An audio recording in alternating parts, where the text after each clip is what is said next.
independientemente de lo que suceda, la responsabilidad es de Axel Kicillof, en ese momento ministro de Economía. Pablo González, expresidente de YPF, está del otro lado de la línea. Pablo, Romina Mangel, ¿cómo estás? ¿Qué tal?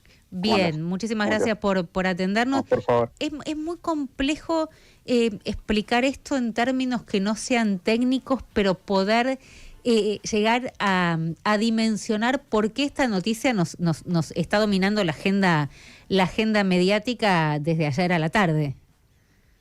Y bueno, sencillamente porque los activos de YPF son el futuro de la Argentina, ¿no? Es decir, el desarrollo y el futuro de la Argentina en buena parte dependen por un lado, de las reservas que hay en Vaca Muerta y por otro lado, del desarrollo que pueda haber en otras áreas que tiene YPF en el resto del país, ¿no? Por ejemplo, en mi provincia, en Santa Cruz, en Palermo Aire, donde los informes del Instituto de Energía de Estados Unidos hace rato que vienen diciendo que hay un potencial de un 40% de lo que tenemos en Vaca Muerta. Así que, digamos, es una noticia que nos moviliza porque un fondo buitre viene avanzando rápidamente a través de un fallo que tiene una condena por un monto estrafalario, poder quedarse nada más ni nada menos con los activos estratégicos de un país que los necesita para desarrollarse. O sea, la jueza... Digamos, en términos sencillos, sí, es así, ¿no? La jueza dice, tienen que pagar y si no pueden pagar, me dan las acciones. Sí, pero no lo puedo hacer, porque en realidad la ley 26.714, sancionada en mayo del 2012, yo en ese momento era senador nacional por la provincia de Santa Cruz y voté la ley, y además fui miembro informante del decreto de expropiación. La ley de expropiación de YPF, sí, de ahí nace sí, esta historia, sí. Exactamente, el artículo 8 establece que la mitad de las acciones que se expropian son de las provincias, cosa que no tuvo en cuenta ni el juicio ni el fallo. A las provincias nunca las citaron, las provincias son las dueñas del recurso, por imperio del artículo 124 de la Constitución. Los dueños de los recursos son las provincias. O sea, digamos, y nadie los llamó, nadie los convocó al juicio, y ahora se trata de disponer sobre las acciones que son de las provincias. Eso por un lado. Por otro lado, la ley en el artículo 10 establece que cualquier disposición y las provincias se obligaron a sindicalizar las acciones por 50 años. Y además de eso, el artículo 10 de la ley establece que para disponer de las acciones de YPF se requieran 2/3 del Congreso. Este artículo es obviamente anterior al juicio, anterior al proceso, anterior a la compra de la quiebra por parte de Bulford, con lo cual todos los actores de este proceso lo conocían, saben, siempre supieron que estaba este artículo en la ley. Bueno, hubiera sido diferente, Romina, si lo poníamos después. O sea, sancionábamos una ley, decíamos, por ejemplo, en el 2016, o en el 2017, o en el 2018, a partir de ahora, las acciones de YPF requieren 2/3. Bueno, esta ley es de 2012. Pero con Pablo, lo cual la jueza sabía. Sí. Sí. Pero digo, nosotros hemos charlado en varias oportunidades.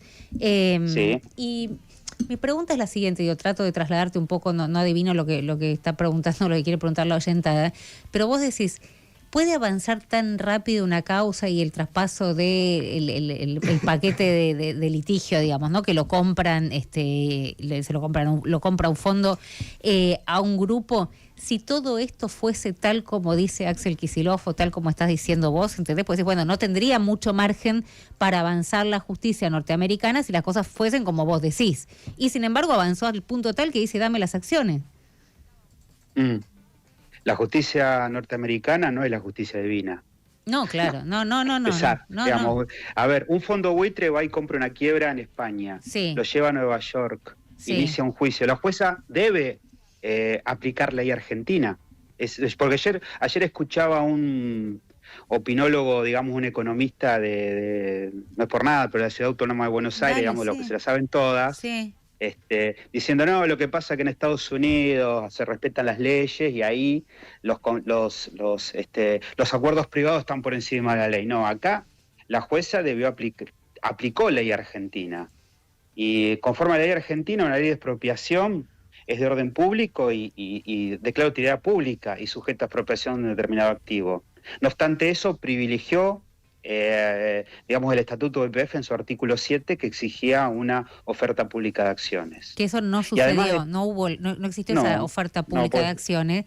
Y entonces dice, claro, bueno, pero ese es lo que te pregunto, estamos hablando con el expresidente de YPF, si hubo negligencia por parte del equipo económico, en este caso también te incluyo, digamos, como miembro informante, haber votado el proyecto de expropiación, si hubo algún tipo de negligencia que hoy la ves y decís, che, no, pero bueno, nos comimos esto, digo, no en términos muy fáciles. No, fue una ley de expropiación de orden público donde se expropiaron el 51% de las acciones de YPF. Digamos, es una ley excepcional. La expropiación es un sistema excepcional donde, insisto, el derecho público está por encima del derecho privado. Pero vos decís, hoy fue una buena ley. Fue una excelente ley. Se desarrolló Vaca Muerta gracias a esa ley. Se desarrolló Vaca Muerta gracias a que recuperamos YPF e YPF hizo la inversión durante estos 10 años de la curva de aprendizaje y por eso hoy Vaca Muerta produce lo que produce. Si no, jamás se hubiera desarrollado Vaca Muerta. Nadie hubiera invertido en Vaca Muerta lo que invirtió YPF.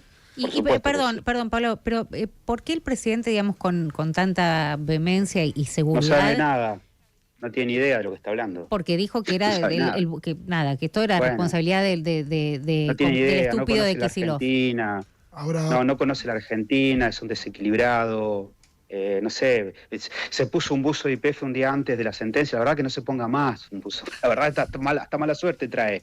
Digo, no, es una persona que desconoce. Bueno, a ver, ustedes saben quién es, digamos, todo el mundo me van a decir que no se dieron cuenta. Ahora, Pablo, yo tengo que decir yo de Santa Cruz. No es que no es que lo tenés que decir vos, lo que pasa es que uno trata de pensar en términos de que lo que está en juego y con la convicción que se siente, dice, yo voy a ir a pelear esto a Estados Unidos, pero el responsable es el estúpido de Kicillof.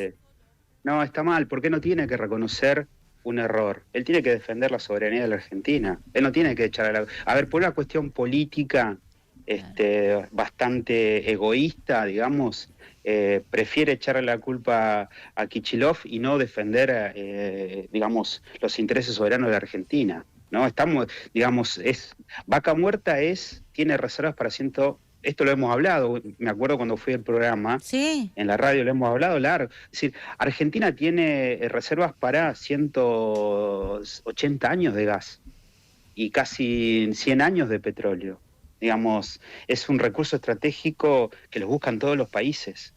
Y resulta que un fondo buitre va y compra una quiebra por 40 millones o 20 millones y después sale una jueza diciendo que hay que pagarle 16.000. Sí, era de 16 que la compró a 16.000 que hay que pagar, ¿no? Es un negocio. Sí. Bueno, Pablo, entonces, ¿dónde está el daño? Sí.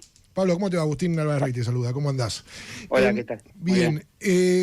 Mucho se habla del artículo 7 del Estatuto de YPF, ¿no? Uno, sin entender demasiado, cuando le echan la culpa al gobierno de Axel, o hablan de impericia, como habló hoy Guillermo Franco, se habla del artículo 7 del Estatuto de YPF, que es el que dice esto de lo que vos señalabas recién, ¿no? Que si alguien compraba el 51% de las acciones, debía ofrecer el resto de las acciones, ¿no? A todos los accionistas. ¿Por qué eso no sería válido? ¿Por qué ese artículo que está en el Estatuto de la Ley de Privatización de YPF no tendría validez?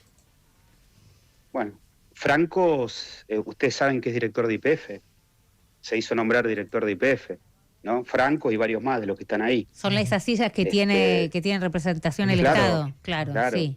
Claro, las provincias también tienen representación, por eso ejercen sus derechos de este lado, en este caso nos dejaron de lado. Las dejaron de lado. Argentina en ese momento expropia ese 51% y llega a un acuerdo con el propietario del 51% por 5.000 millones de dólares. Vuelvo, aplica una ley, la 21449, que es la ley de expropiación, donde en una constitución liberal como la nuestra es uno de los pocos casos en que el derecho público está por encima del derecho privado, sí, por encima del derecho de propiedad. Esto es lo que no tuvo en cuenta la jueza Presca, a pesar que las partes, como tenía que aplicar la ley argentina, las partes ofrecieron expertos en leyes argentinas, porque tenía que aplicar ley argentina. Prefirió ella darle preeminencia al Estatuto de YPF. Esto fue lo que pasó. Es decir, aplicó ley argentina y resolvió como si fuera ley de Estados Unidos. Pero te sigo perfecto. Estamos hablando con el expresidente de YPF. contra eso hubo una sentencia de apelación al segundo circuito de Nueva York que está pendiente, y pendiente esa apelación, porque en realidad lo que buscaba siempre Woolford, fue quedarse con Vaca Muerta, para decirlo claramente. No lo consiguió en una primera instancia porque la sentencia deja fuera a YPF y condena al soberano, o sea, al Estado Nacional, a través de la no aparición de una contracautela para apelar, logra su objetivo, que es que alguien diga que le tienen que entregar las acciones de YPF. Pablo, ¿cómo sigue esta historia? Porque hubo como una política de Estado, ¿no? A lo largo de todos los gobiernos respecto de YPF. ¿Cómo sigue ahora esta historia? Sí, pero vos decís que el presidente, acusándolo a Kicillof, está reconociendo... hace política, sí. Gracias a Dios, espero que no, digamos, hace política, en vez de defender los intereses. Porque, viste, Romina, uno habla te hablo desde a 3.000 kilómetros. Sí. Nosotros hablamos de Enrique Mosconi y vamos a Buenos Aires y se nos ríen. Sí. ¿No? Es decir, o del ingeniero Huergo, sí. Mucha gente se ríe. Y en realidad es la política soberana hidrocarburífera del país y es lo que desarrolló y va a desarrollar la Argentina. Esto es lo que está en tela de juicio, ¿no? Así que fue una ley bien sancionada, fue una gran decisión de Cristina, recontra gran decisión. Si yo la tuviera que votar, la votaría otra vez, porque es lo que ha permitido desarrollar Vaca Muerta, nada más ni nada menos. Si esto no hubiera acontecido, no se hubiera desarrollado, y es así, ¿no? Y nosotros firmamos el proyecto de gas natural licuado, por ejemplo, para monetizar ese gas, que es, la segunda, con Petronas, que era la cuarta del mundo, y resulta que Milei habló por un stream, dijo que el proyecto se iba a Río Colorado, los malayos se enteraron por los diarios y se fueron de la Argentina. O sea, chocaron la calecita, digamos, había quedado un proyecto espectacularmente diseñado ante una empresa seria, insisto, la cuarta del mundo, y resulta que el proyecto se cayó. Entonces, Franco viene a decirnos a nosotros sobre la política energética, digamos que él, como jefe de gabinete, anunció un proyecto con Shell que nunca se llevó adelante, y etcétera, etcétera. Bueno, digamos, estas son las cuestiones de la política que lamentablemente dejan de lado algo que tendría que hacer política de Estado, es decir, todos defendiendo YPF, ¿no? Pablo González, expresidente de YPF, vamos a seguir charlando, venimos charlando hace rato, en distintas instancias. Esta viene siendo una bastante calamitosa, ¿no? Lamentablemente. Bueno. Te mandamos un abrazo grande. Un gusto hablar